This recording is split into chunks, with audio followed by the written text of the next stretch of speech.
Well, hello, everyone. This is Dr. Geri Puleo, and I'm sorry we had some tech difficulties today when we tried to do this webinar for the Holmes Chamber of Commerce.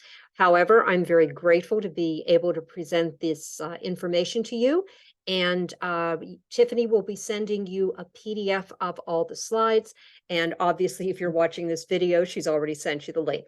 So to get started, one of the things that I think is really important with the COVID pandemic is that hopefully it's over. The problem, however, is that many people are breathing a sigh of relief and saying, well, it's back to business as usual, meaning business prior to the pandemic. But here's the problem. We're not going to be able to go back to business as usual. COVID has forever changed the way employees view their work and their employers, and also the way that employers view their employees and the businesses that they're in. Things have changed drastically. Now, while this can be scary, it is also an incredible opportunity for all of you business leaders to take the time to create your new normal post-COVID that is really going to benefit you and your employees. So let's get started.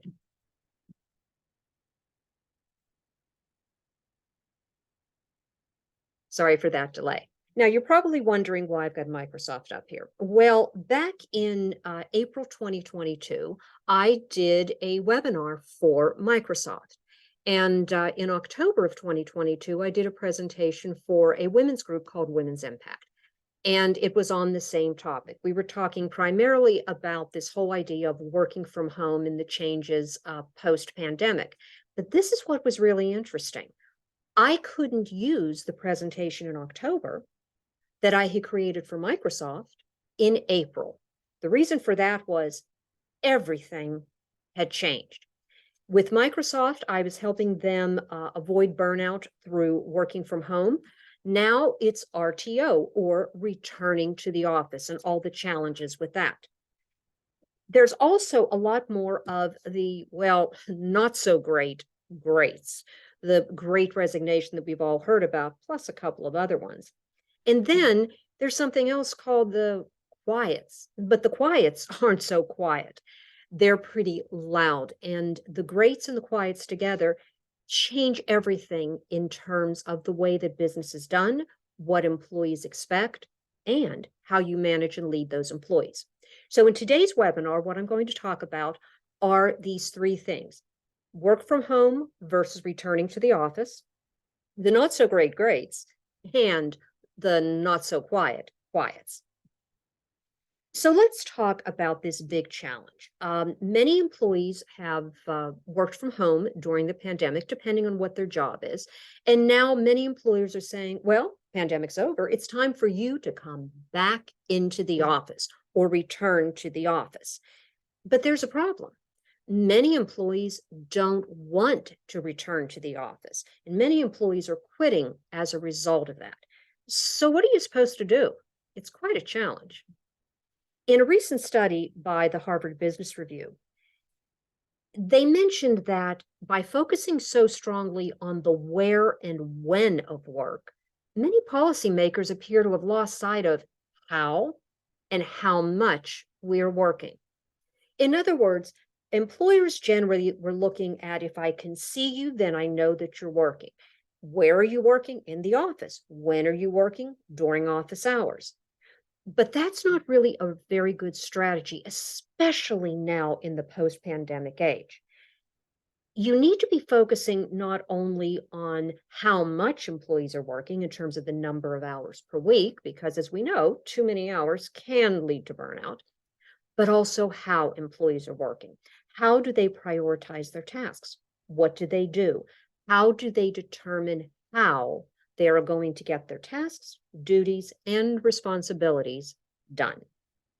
So many of you might be thinking, well, isn't it better to return to the office? Because after all, that creates a culture. There's been a lot of studies on that, and the reality is that is not necessarily the way culture is created. You can still create a vibrant, growing, and innovative culture and not necessarily have everybody in the office. So let's talk about this. This past, current, and anticipated and preferred employee work locations for remote capable jobs. Now, this is important. Obviously, if you are working in a manufacturing plant or you are working in agriculture, you can't exactly do those jobs from home. So, what we're talking about here are jobs in which you can work remotely. Because let's face it, many of your employees kept your businesses afloat since they couldn't come into the office because of the pandemic. They started working from home. And these are the remote capable jobs. Well, in the pre-pandemic era, exclusively remote are all of these green charts. That means that 100% of the time you work from home or you do not work on site in an office. The hybrid jobs are anything roughly over 10% of the time working remotely, but not at full 100% remote. And that's the purple. Then you have this kind of pinkish reddish color for on-site jobs. And take a look at this chart. In the pre-pandemic era, 60% of employees worked on site. But by February 2022, that number had gone down to 19%. It went up a little bit in June 2022 when things started to get better after the pandemic. And it's expected to roughly keep that amount at 23%. So basically what we're saying here is that 23% of employees are kind of expected to have to return to the office. But take a look at the preference. Only 6% want to. So how do they want to work instead? Well, 34% want to work exclusively remote. That's a huge increase, over 4 times what it was pre-pandemic at 8%. But look at the hybrid workers. These are the employees who say, we understand why there can be a need for us to work on site with our colleagues, but we also like the flexibility of being able to work from home. Before the pandemic, it was only about 32% of employees in remote capable jobs who had this opportunity. But now, post-pandemic, 60% would prefer working a hybrid job. It's kind of the best of both worlds. And honestly, many scholars and management gurus are saying that hybrid work is, well, inevitable. Hybrid work, business leaders are now on the brink of major updates to accommodate what employees want. And as I said, hybrid work can be the best of both worlds. About 2/3 of leaders say that their company is considering redesigning the office space for hybrid work. So what does that mean? You may not need to have as much square footage for your office. You might be doing some more office sharing. And 73% of employees want flexible remote work options to stay. In the previous chart, 60% want their jobs to be hybrid, but 73% in another study are saying, you know something, we want that flexibility. And about 2/3 of employees, I think, got lonely when they were working from home and they didn't feel as connected to their coworkers. So they want a little bit more in-person work or collaboration post-pandemic. It's not that employees are saying we don't want to work back in the office at all. Many of them recognize that this hybrid option facilitates their need for creating a work-life balance. On average, it's about 3 days per week where people will flex. So about 2 days, it can be 2 days home, 3 days in the office. It can be 3 days home and 2 days in the office. But the decision should be mutually made between you and your employees, because after all, you want to create a win-win situation. Now, can I get an amen for the 4-day work week? This is a study that has been going on in Europe and around the world to test doing a 4-day work week. Now, some of you may be aware of something called compressed work weeks. A compressed work week is where you work the typical 40-hour work week instead of spread out over 5 days a week, 8 hours per day. You compressed it into 40 hours within 4 days. So you were working 4 10-hour days. Some people like it, but you have to have a lot of energy to do that. So it wasn't for all people. But that is not what this new 4-day work week is. You might be surprised. This is where you only work 80% of the time, or 8 hours a day, but you're still expected to complete 100% of your work, and you receive 100% of your pay. So as I said, it's not a compressed work week where you're working 10-hour days. Now, this is interesting, and some people are surprised by it. And how is that going to work? And isn't it going to make it more difficult? Well, they did a 5-year trial in Iceland. And what they found is employees experienced an improved sense of well-being as well as productivity. And in fact, Microsoft in 2019 conducted a trial in Japan. And for all of you who are thinking that the work won't get done in only 4 days, found a 40% increase in their employees' productivity. And there was a 6-month trial in the UK that began in June 2022, and the results have been absolutely amazing. Employees experienced increased flexibility. They had more control over their time. They were more productive, and they were happier. Now, happiness is often overlooked at work, but there's a lot of studies going on right now that recognize just how important employee happiness is to productivity, to creativity, and to innovation. Plus, they're a lot more engaged. In addition, when the 6-month trial in the UK, which was done over many different companies who participated in this trial, they saw a 60% increase in visits to their recruitment page. So in other words, it became easier to recruit employees. And I know that many business owners are saying it's so difficult to try to find job candidates to fill these open positions. And the best part, this is not a typo. In the UK trial that just finished, they found a 534% increase in job inquiries. Now, imagine if you have all of these open jobs that you can't seem to fill, and as a result, you start making your other employees work overtime, which increases stress levels and which increases burnout. And in this post-pandemic age, also increases their tendency to quit. Think of what would happen if you could, just by offering a 4-day work week, that's 4 8-hour days to complete 100% of the work and get paid 100% of the pay. Imagine what you could do with a 60% increase in visits to your company recruitment page. Make life a lot easier, wouldn't it? Overall, 67% of employers, not employees, believe that this 4-day work week is here to stay, and this can be the basis for future business success.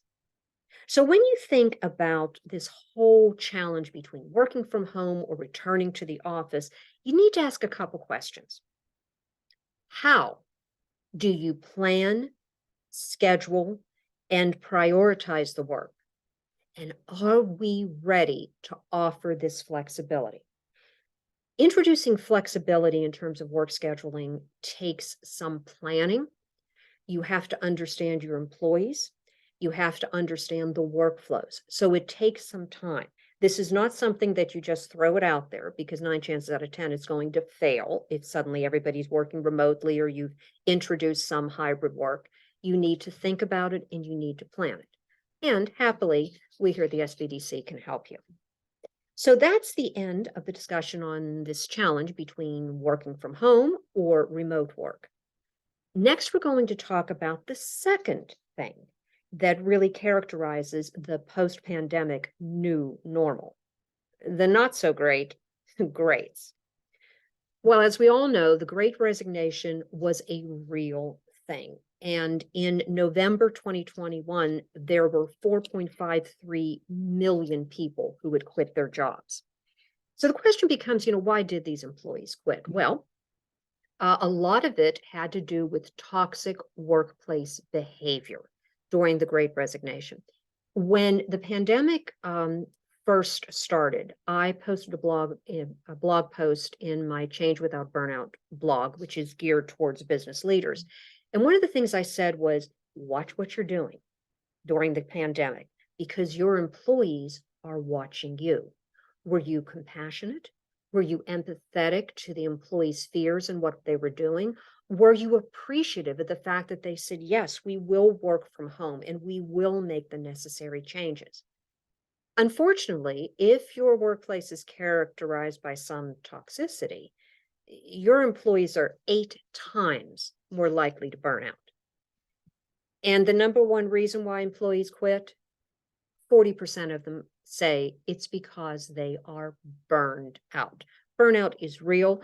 I'm not going to go into a lot of details into burnout in this presentation, but hopefully in another one, I can teach you a little bit more about how burnout affects not only your employees' well-being, but the well-being of your organization also. During the pandemic, 400 million jobs were lost globally. That's a lot of jobs.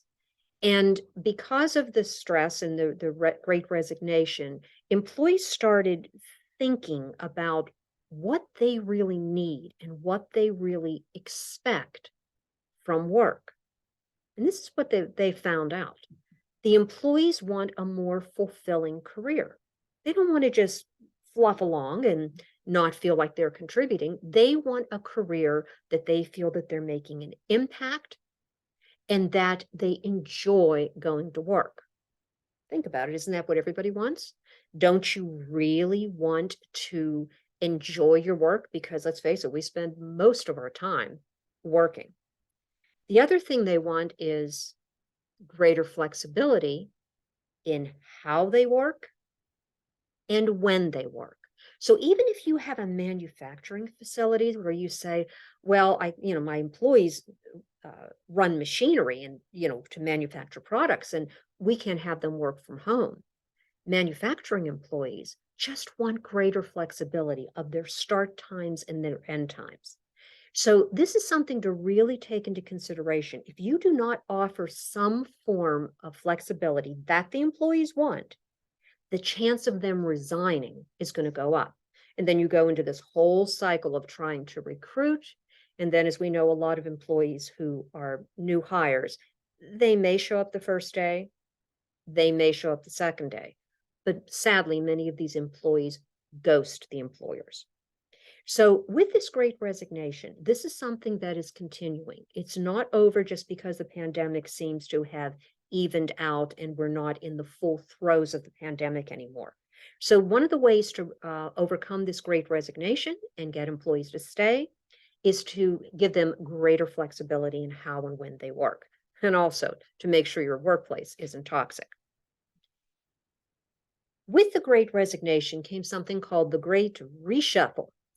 When employees started resigning due to the pandemic, a lot of the reasons were based on the fact that the employees started really questioning what their lives were about. Is it really worth it for me to be working 60 or 70 hours a week and feel unappreciated by my boss? Is this really what I want? And the pandemic, remember in the early stages, so many people were dying from it. It caused a real life affirming change for many people. And they decided to start acting upon what they wanted. So in the Great Reshuffle, many employees quit their jobs and became entrepreneurs. And many of those entrepreneurs do go to the SBDC for help. They started looking for better pay that was more aligned with what it was they were doing. And they definitely wanted better flexibility. Why do I have to work from 8:30 to 4:30 when what works with my family life might be a 9 to 5 or a 9:30 to 5:30? Give me that flexibility, because if you give me the flexibility, I know that you care about me as a person.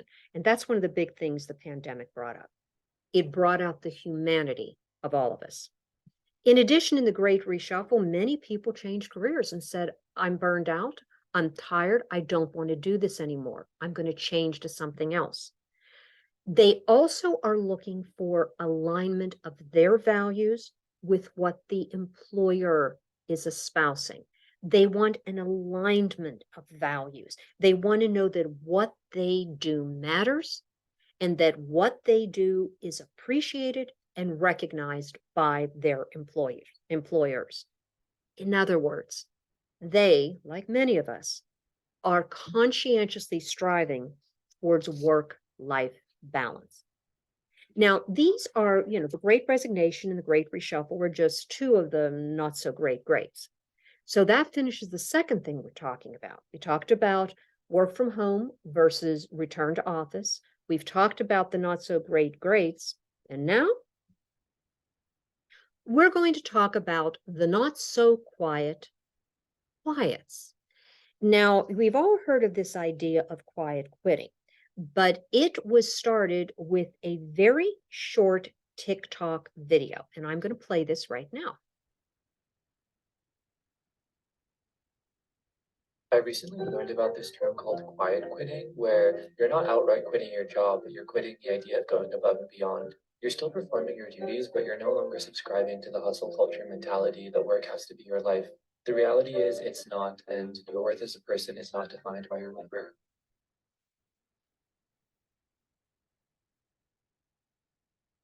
That 17-minute video in July 2022 changed everything. So, I'm sorry, did I say 17 minutes? 17-second video. It changed everything. But what exactly is this quiet quitting? And probably more importantly to employers, what isn't quiet quitting? Well, quiet quitting originally was found in China, and my Chinese is not particularly good, so please excuse it if I do not pronounce it correctly, but it's something called tang ping, which means lying flat. And it was a response of Chinese workers to the physical, moral, and spiritual malaise that they found from working so many hours and going above and beyond, that they started feeling like automatons as opposed to real human beings. Now, in Japan, there's been something that's been documented for years called karoshi, and karoshi literally means death by overwork, literal death. We're not talking someone who says, I'm dead tired. We're talking about employees in Japan who were working so much that they died at their desks. Now, according to Japanese records, about karoshi is responsible for approximately 200 deaths a year. But the activists who are trying to overcome this huge malaise in Japan assert that there's over 10,000 deaths per year. Now, at least in Japan, in Japan, when an employee keels over dead at their desk, they do call it karoshi, which identifies that it was death by overwork. Here in the United States, sadly, someone had a heart attack. That's a shame. Has nothing to do with what was going on in the workplace. This is part of the new normal. The new normal in which says business as usual, where if you've got an assembly line and Joe keels over dead, move the dead body, put Tom in his place, and everything just keeps on going. That's the old business as usual. In the new normal, it's looking at people as complete human beings, not just intellectually, not just physically, but also emotionally and spiritually. Because it's when you can bring all of yourself to the job and feel recognized and appreciated for it that you do feel like a complete human being and you're more fulfilled in your job. But the question here is, what causes this karoshi and tangping? Well, it's working too many hours. The infamous, my boss asked me at 5 o'clock in the afternoon to no longer do what I was planning on the weekend, but to take over this project instead. And many employees said, sure. Well, quiet quitting is setting boundaries. where an employee says, no, I'm not going to take on any additional work. In my research on burnout, what I found is that one of the most powerful ways to overcome burnout and to avoid it in the future is by setting those boundaries that are based on your priorities. It's learning how to say no. So, quiet quitting is no longer going above and beyond. In some ways, it can be viewed by management as disengagement, that my employees are disengaged. However, quiet quitting is not slacking off and not completing the work and saying, no, I'm just not going to do anything. That's just poor employee morale and that's poor productivity. But quiet quitting is basically saying, I can't physically or emotionally take any more on my plate, so I say no. And that is going to change how work gets done in your organization. But if you don't make the changes, your employees quietly quit. And then eventually they actually quit and they walk away. And suddenly you're left with all of these open, unfulfilled positions that you have to fill. Or you risk burning out your other employees by having them work overtime in order to get the work done. Now, it is more prevalent. The number one cause of quiet quitting is burnout. This is when people say, I just can't do it anymore. So they don't resign from the job, but they just start putting in boundaries on what they can do. And honestly, if you're a good manager and a good leader, you're not going to fill somebody's plate up so full that they can't do the work and that they do experience physical or emotional disease. So here's a couple of things to consider if you have quiet quitting going on in your workplace. You need to ask how you can re-engage your employees. How can you get them to be excited again? Are you listening to them? And probably most importantly, as I warned in my blog post at the beginning of the COVID pandemic, are we showing the employees that we genuinely care about them as people? The pandemic, when we started on Zoom calls, everybody was dressed in their corporate suits and everything else. And then suddenly it was kind of like a mullet. You were dressed from the waist up corporate and you probably had jeans or sweats on. And then as the pandemic progressed and we did more Zoom, you'd have the cat walking across in front of the screen. And it made people much more human. We are not going to let go of that feeling of humanity. And that is the basis of this new normal. How do we create a more humane workplace? Now, you've heard of quiet quitting, but I wonder if you've heard of this: quiet firing. In response to employees saying, nope, I put my boundaries up, I'm not going to do any more, many employers became very passive aggressive. And basically, what they're doing is the bare legal minimum to force an employee to quit. Oh, did I forget to put you on that email thread? Oh, sorry. Oh, didn't I mention that meeting that had to be done? Oh, did I tell you that you were going to be promoted, but I promoted someone else? Oops. Now, sometimes it's conscious, sometimes it's unconscious. And it's a horrible situation to be in because you know that something is wrong and the employer is treating you differently. And basically, what they're saying is, you're making my life so miserable, you're forcing me to quit without actually terminating me. Now, 83% of workers in a recent survey have either seen this quiet firing or they've experienced it themselves. 48% saw it happen to others, and 35% of employees have actually experienced it. But what causes it? And is it legal? Well, the cause is that it's poor leadership skills. It's a very weak leader who doesn't have the courage to be honest with an employee and to address performance concerns. It's a result of poor communication and it's a result of poor feedback skills. True, it is more prevalent in a work from home or a hybrid situation. The infamous, if I don't see you, oops, I forgot about you. But that doesn't cut it, because quiet firing is just a new way of calling something that is illegal a new name that doesn't sound quite as bad. Quiet firing is constructive discharge, and it occurs in every state's laws. Constructive discharge is when I make your experience at work so miserable that the only thing that you can do is quit. So if you quit, I don't have to worry about unemployment comp. I don't have to worry about any of this stuff. But it's constructive discharge. So if you're making things difficult for employees who are working from home or working a hybrid and hoping that they'll quit, you may be charged with the illegal act of constructive discharge. So, so what do you have to figure out to avoid this? Well, are you training your leaders on how to provide good, constructive feedback to the employees? It's never easy to tell an employee, you're just doing the bare minimum.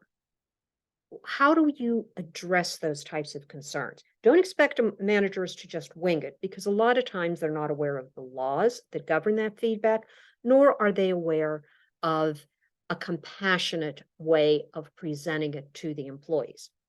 And you need to ask, do we encourage communication regardless of the work location?